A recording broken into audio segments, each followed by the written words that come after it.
상황이고요. 심폐소생술 할 줄 아는데 여자분들 중에 간호사, 여자분들 중에 여자 중에 Is there anyone who knows Swiss nurse or doctor? Please help them. 야 갔다 올게. 너 찍고 있어.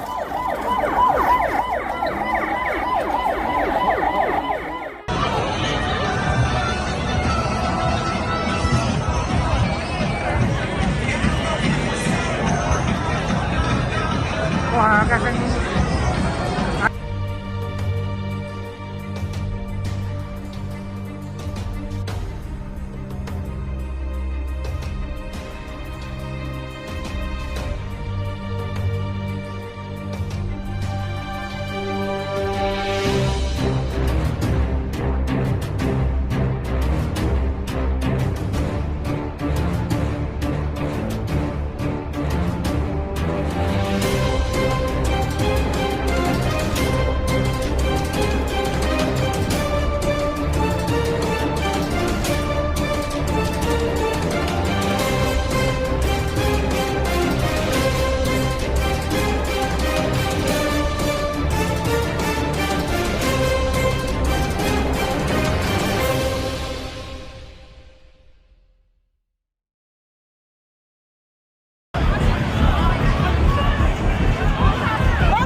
다 찡겨 있어.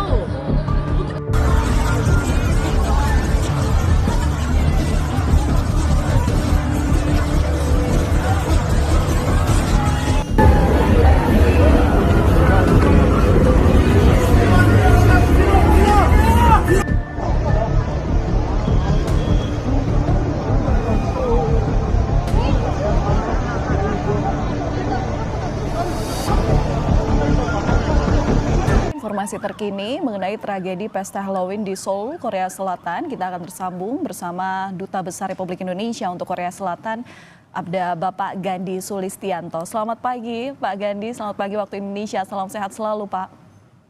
Selamat pagi para pemirsa Kompas TV yang saya cintai. Ya Pak, saya Valentina di sini. Terkait dengan update korban terkini, ini seperti apa Pak? Tadi terakhir sekitar 1 jam lalu jumlahnya bertambah, korban tewas ini ada 149. Nah, apakah ini betul dan kemudian seperti apa data daripada korban luka-luka?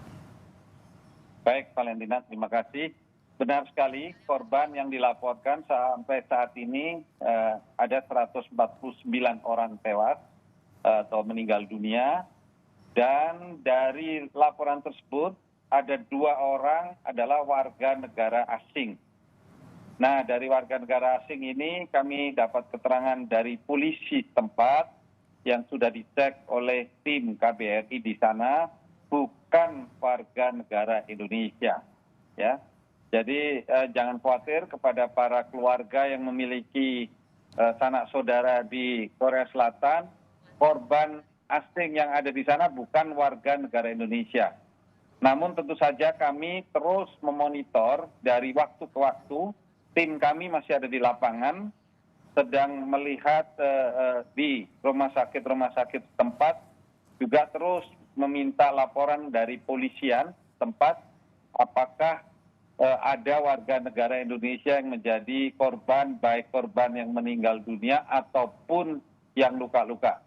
Tetapi sementara ini ya saya katakan kami belum mendapatkan laporan tersebut. Oke, baik. Jadi 149 tewas yang 2 orang ini sempat viral merupakan warga negara asing dipastikan adalah bukan warga negara Indonesia. Nah, seperti diketahui Pak, ini kan jumlah korban luka ada kemungkinan bertambah begitu ya di samping dengan pendataan yang masih dilakukan.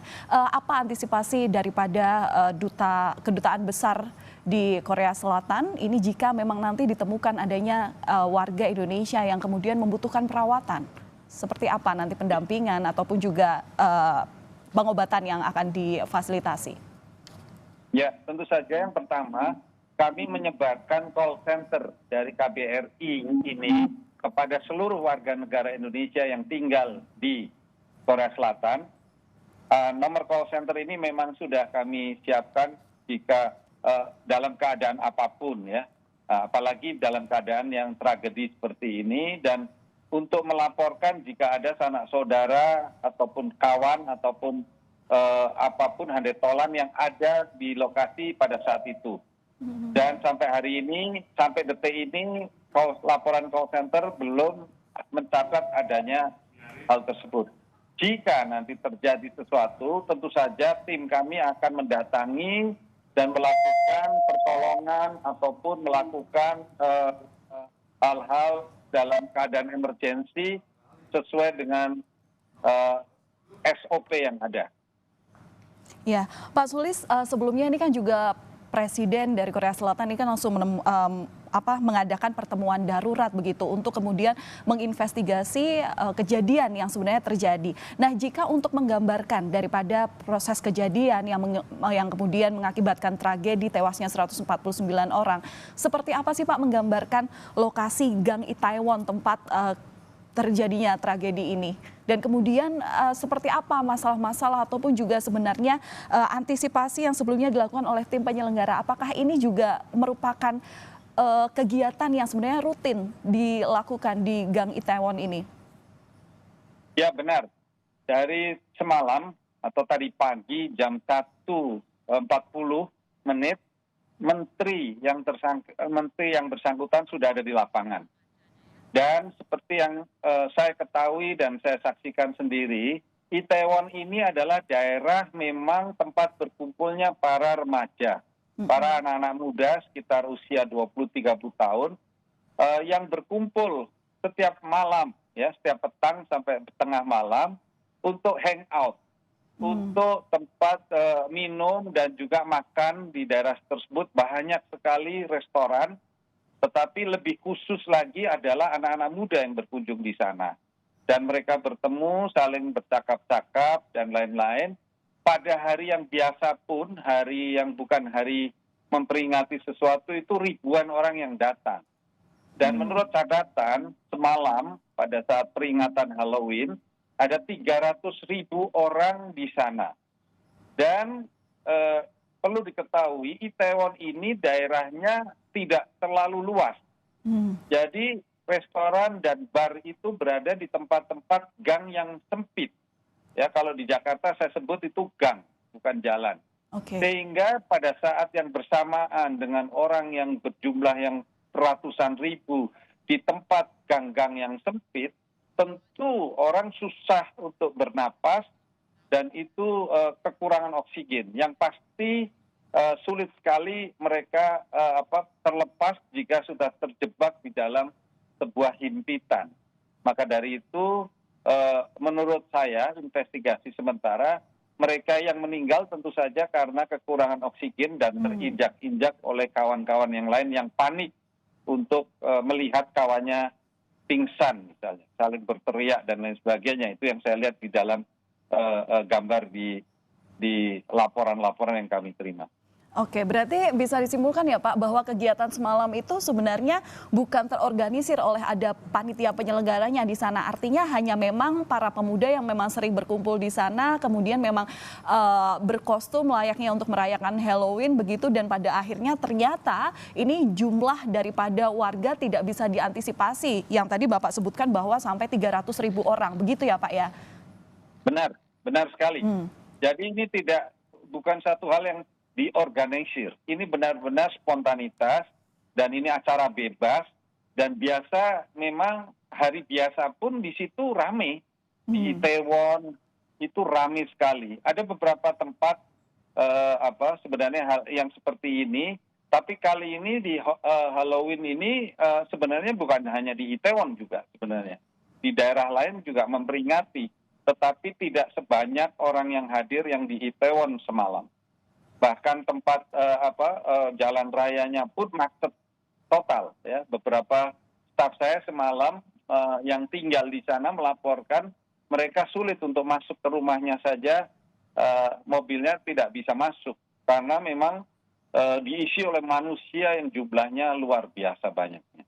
Ya, tentu ini yang menjadi perhatian adalah bagaimana bisa begitu ya banyaknya perkumpulan anak muda yang kemudian memang inisiatif sendiri tapi memang tidak adanya pengawasan daripada tim pengamanan. Kemudian juga yang dikhawatirkan mengapa kemarin kejadian tragedi bisa terjadi karena selain ini adalah inisiatif warga, juga tentu yang menjadi perhatian tidak ada juga tim medis yang berjaga di sana karena lagi-lagi ini adalah kegiatan yang tidak terorganisir begitu. Nah, kemudian Pak, dari pimpinan di Korea Selatan begitu, apa kemudian yang menjadi imbauan terutama kepada KBRI, kepada WNI pasca peristiwa ini? Ya, kami dari KBRI Seoul sebenarnya sudah dari awal sejak pandemi ini dilonggarkan peraturannya di sini, terus memberikan himbauan agar tetap melakukan kewaspadaan dengan menjaga social distancing. Walaupun tidak dipersyaratkan juga penggunaan masker, tapi kami tetap menghimbau di tempat-tempat tertentu, tempat tertutup, ataupun juga di tempat keramaian yang banyak orang agar tetap menggunakan masker. Namun tentu saja kami sulit memonitor satu persatu apakah ini dipatuhi atau tidak. Tetapi terus himbauan lewat media sosial, himbauan lewat call center kami lakukan demi untuk keselamatan dan menjaga kesehatan para WNI kita yang tinggal di Korea Selatan ini. Oke, baik, terima kasih atas informasinya. Pak Sulis sudah berbagi informasi terkait dengan tragedi yang terjadi di Gang Itaewon di Seoul, Korea Selatan. Terima kasih, salam sehat selalu untuk Bapak Duta Besar Republik Indonesia untuk Korea Selatan, Bapak Gandhi Sulistianto. Terima kasih atas waktunya.